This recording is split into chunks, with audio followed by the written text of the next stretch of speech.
Hi everyone, today we are going to learn another question which is find the first and last position of an element in a sorted array. In this question we are given an array integers nums sorted in ascending order and we have to find the starting and ending position of a given target value, and if the target is not found we have to return -1 comma -1. So the nums array is given as this and the target is 8. So we have to find the first and last occurrence of number 8. The first occurrence occurs at the index 3 and the last occurrence occurs at the index 4. So the output is 3 comma 4. And in example 2 the target is 6 but number 6 is not present in the array. So we'll return -1 comma -1. Let's see how we can do it. The basic idea is to apply binary search algorithm here. We'll take L and R, L for left and R for right. L is equal to 0 and R is equal to nums dot size -1. Like we have to calculate the mid. So we will add the first and last and we will divide it by 2. We have to calculate the index. So L is 0, R is nums dot size -1. The size is 6 because 6 elements are present and the index starts from 0. So we'll do -1. So R is 5 and L is 0. So 0 plus 5 by 2. 0 plus 5 by 2. The answer is 2. So the mid comes as 2, 0, 1, 2. This is the mid. Now what we will do? We'll apply the same operation of the binary search if nums mid is less than target. That is, if we are traversing this array and if the mid element is less than target, then we'll do L is equal to mid plus 1.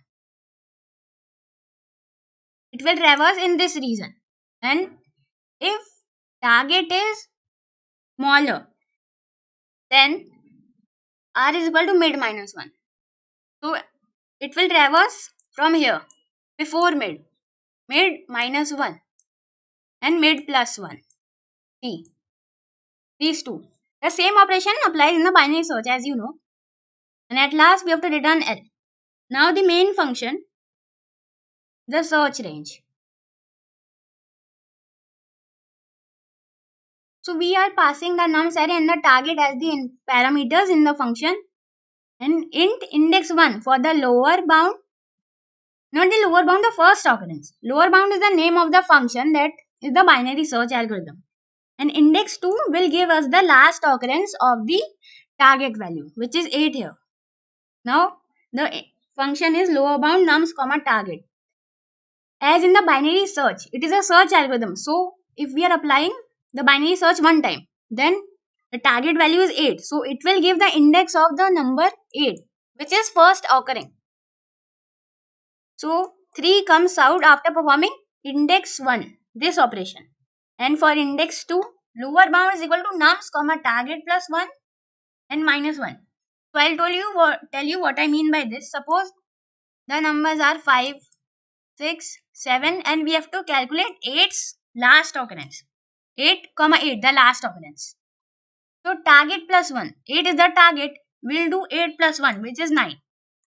So this is a graph in which here is 8 and in 9 it goes here. We have to calculate the last occurrence. So target plus 1. So now the pointer is here.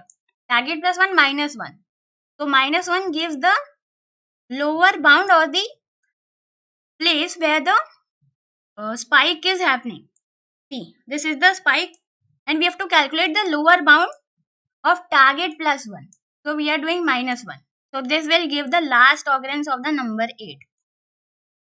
By this we calculate the first occurrence and by this we are able to get the last occurrence. And then we are checking this condition. If index 1 is less than size or nums of index 1 is equal to target, then we will return index 1 and index 2. Else we will return minus 1.